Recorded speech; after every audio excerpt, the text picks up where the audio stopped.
Students, आज मैं फिर आपका वेलकम कर रहा हूँ हमारी बायो की क्लास में। और आपको पता है कि हम लोगों ने ऑर्गेनिज्म एंड पॉपुलेशन चैप्टर शुरू किया हुआ है। ये इकोलॉजी का पहला चैप्टर है। कल मैंने आपको बताया था इकोलॉजी की डेफिनेशन कि भी इकोलॉजी है क्या।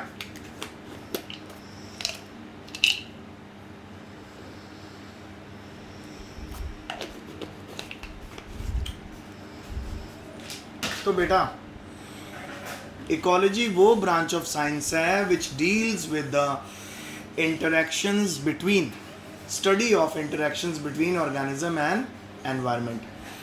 कल भी मैंने आपको बताया था। तो ये देखिए क्या लिखा है, deals with the study of interaction between organism and environment.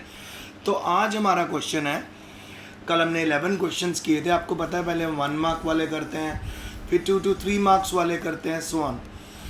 तो आज हमारा क्वेश्चन है डिफाइन ओलिगोट्रोफिक सॉइल्स। बेटा, ओलिगोट्रोफिक सॉइल्स वो सॉइल्स होते हैं जिनमें बहुत ही कम न्यूट्रिशन अवेलेबल होती है, जिसमें न्यूट्रिएंट्स बहुत कम होते हैं। यानी अगर इन सॉइल में अगर हम खेती करेंगे, अगर हम फार्मिंग करेंगे तो हमें अच्छे रिजल्ट्स नहीं मिलेंगे।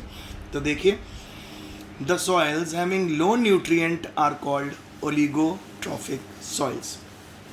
नेक्स्ट है, what is thermoperiodism?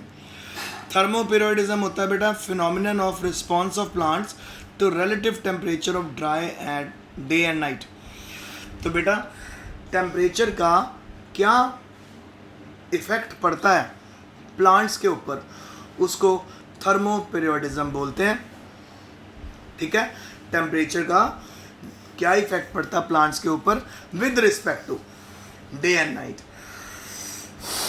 क्योंकि आपको पता है पूरा दिन टेम्परेचर वेरी करता है, इसी तरह रात को भी टेम्परेचर वेरी करता है। जो भी उसमें चेंजेस हमें टेम्परेचर के साथ प्लांट रिस्पॉन्स करता है उसको थर्मोपीरियोडिज्म बोलते हैं।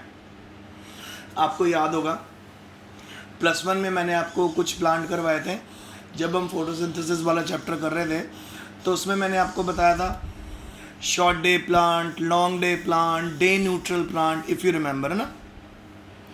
चलिए आगे चलते हैं। डिफाइन एक्लीमेटाइजेशन। एक्लीमेटाइजेशन क्या है?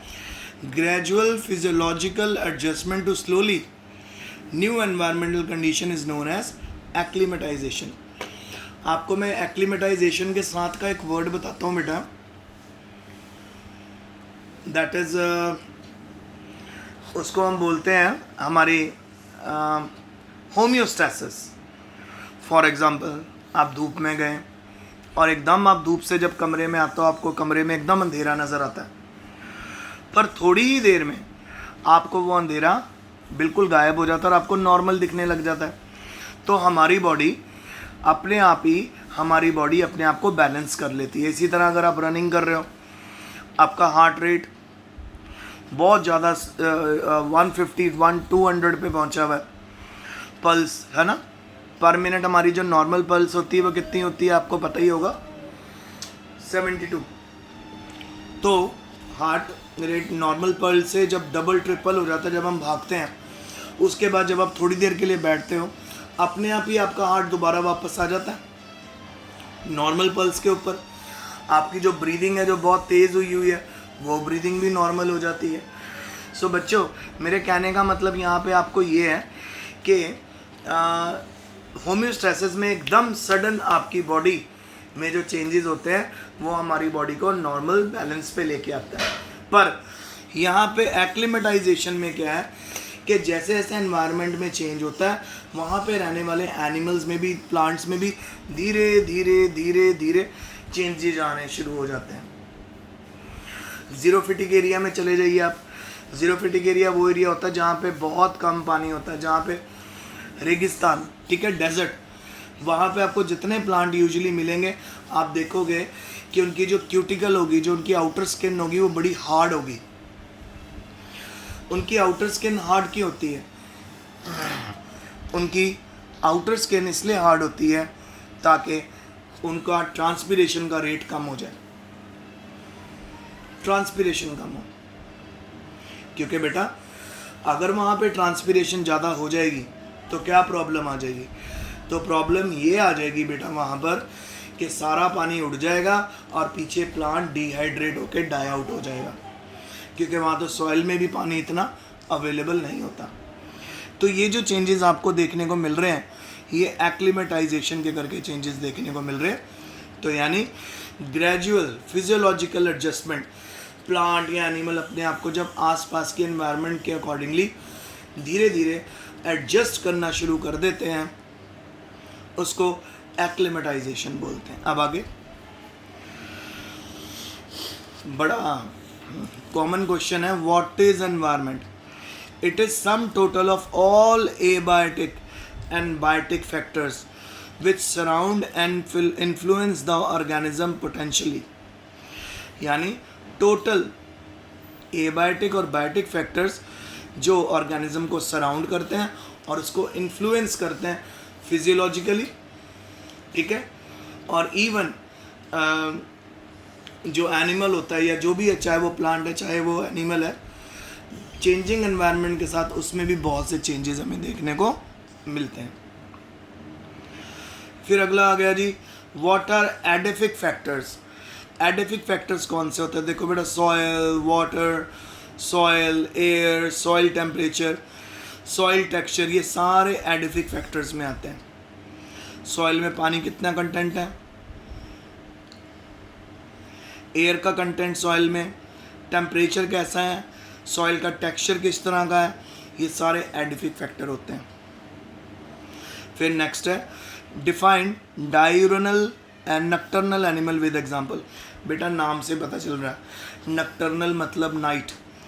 वो एनिमल्स जो एक्टिव होते हैं अंधेरे में, रात के समय, उनको हम नक्टर्नल एनिमल्स बोलते हैं। जैसे रैट हो गया, आउल हो गया, कॉकरोच हो गया, ये सारे नक्टर्नल एनिमल हैं।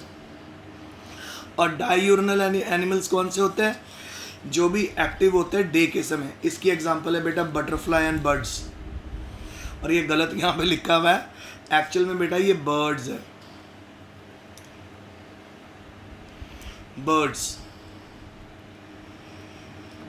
बर्ड्स, ठीक है। फिर next, how laterisation of soil occur? Soil में लेटरलाइजेशन कैसे होती है? देखो जी, लेटरलाइजेशन में क्या होता है, सिलिका जो मिनरल्स होता है ना, वो लॉस होने लग जाता है और आयरन और एल्युमिनियम ऑक्साइड्स का सिंथेसाइज होना शुरू हो जाता है और फाइनली ये प्रेसिपिटेटेड हो जाता है। They are red in colour. So वो मिनरल, वो सॉइल जो रेड इन कलर होता है, ठीक है, और जिसके अंदर से सिलिका ख़त्म होता जाता है और आयरन और एल्युमिनियम ऑक्साइड बढ़ता जाता है, उसको हम लेटरलाइजेशन ऑफ सॉइल बोलते हैं। आ जाओ मामा, कौन है? बात कर लो, आप इधर ले आओ। What are various types of temperature injuries? अलग अलग तरह की टेम्परेचर इंजरीज, आपको मैंने कल भी ये क्वेश्चन आया था। बेटा होल्ड रखो। हाँ बेटा जल्दी, मेरी क्लास चल रही है, बोलो। चिकन चुकन नहीं चाहिए, अब सिर्फ तूने करम मेडिकोज से ना मामा की मेडिसिन लेके आनी है। वो मैं ले आया था, मैं भी दोपहर में चला गया था, तो हाँ वो ले आओगे आप। तो पैसे लेने कब आओगे? आपके पास पैसे हैं ना? तो एक ही दवाई लेनी है, वो ऑरोकूल नहीं लेनी, ऑरोकूल नहीं लेनी, एक ही दवाई लेनी है। और वो मैंने उनको बताया हुआ कौन सी दवाई है, 130 रुपीज़ की है। जो 130 रुपये की आई ड्रॉप है वो ले आओ। ओके ओके, सॉरी बेटा, बड़ा ज़रूरी कॉल था, मुझे लेना था। सो लेटराइजेशन क्या होता है, जिसके अंदर सॉइल में सिलिका का अमाउंट कम होता रहता है, आयरन और एल्युमिनियम का अमाउंट बढ़ता रहता है, और ये जो सॉइल है ना बाद में रेड कलर का हो जाता है। फिर उसके बाद है जी, what are various types of temperature injuries? ये मैंने कल भी करवाया था। चिलिंग, फ्रीजिंग, ये अलग तरह की टेम्परेचर इंजरीज हैं। और डेसिकेशन, यानी टेम्परेचर बहुत बढ़ने पे जो हमारी बॉडी को नुकसान होता है या कम होने पे जो होता है। एनवायरमेंटल फैक्टर बताइए डायरेक्ट, जो सीधा हमारे ऊपर इफेक्ट डालते हैं। सो बेटा डायरेक्ट एनवायरमेंटल फैक्टर तो हैं, लाइट है, टेम्परेचर है, ह्यूमिडिटी है, सॉइल है, सॉइल एयर है और सॉइल न्यूट्रिएंट है। अच्छा, शॉर्ट डे प्लांट, अभी मैंने आपसे बात की थी ना, short day plant, long day plant. तो शॉर्ट डे प्लांट का एग्जांपल है सनफ्लावर, बेटे साइंटिफिक नेम है सनफ्लावर का ज़ैंथियम क्रिज़ैंथेमम, ज़ैंथियम क्रिज़ैंथेमम। और लॉन्ग डे प्लांट का नाम है जी रेडिश और स्पिनच। ये दो प्लांट आपके सामने लॉन्ग डे हो गए जिनको सनलाइट ज़्यादा देर के लिए चाहिए, दो प्लांट शॉर्ट डे हो गए जिनको सनलाइट थोड़ी देर के लिए चाहिए। फिर दो एग्जाम्पल बताइए सकुलेंट के, दो एग्जाम्पल, एक है एपेंशिया और एक एस्पैरागस। फिर थर्मोक्लाइन क्या होता है? ये वो जोन होता है जिसमें टेम्परेचर कभी भी कांस्टेंट नहीं रहता, टेम्परेचर चेंज होते रहता है। That separates hot surface water and cold deep water. जो हॉट सरफेस वाटर को और कोल्ड डीप वाटर को सेपरेट करता है उसको हम ग्रेजुअल जोन बोलते हैं, जोन ऑफ ग्रेजुअल चेंज। फिर एंडोथर्म्स क्या होते हैं? ये सारे बेटा वार्म ब्लडेड एनिमल्स होते हैं। एंडोथर्म्स वार्म ब्लडेड एनिमल्स होते हैं जिनका बॉडी टेम्परेचर एनवायरनमेंट के साथ चेंज नहीं होता। एग्जाम्पल बर्ड्स हो गई और मैमल्स हो गए। ये सारे जो हैं ये हैं बेटा एंडोथर्म, जो वार्म ब्लडेड एनिमल्स होते हैं। कोल्ड ब्लडेड एनिमल्स कौन से होते हैं? इनको हम बोलते हैं एक्टोथर्म। एंडो मतलब जो हीट एब्जॉर्ब करें, एक्टो मतलब जो हीट रिलीज करें। तो ectotherm old cold blooded animals होते हैं और इनका जो बॉडी टेम्परेचर है एनवायरनमेंट के साथ मैच होता रहता है। एग्जाम्पल फिश और रेप्टाइल। और बेटा आज का लास्ट क्वेश्चन है, व्हाट आर हाइड्रोसील्स? सिंपल, वो एनिमल्स जो पानी में रहते हैं उनको हम हाइड्रोसील्स बोलते हैं। सो बेटा आज का लेक्चर यहीं तक था, वो आपको समझ आया होगा। अब हम कल फिर मिलेंगे, तो इस काम को अच्छे से लिख लेना, उतार लेना। Stay home, stay safe and best of luck and study hard.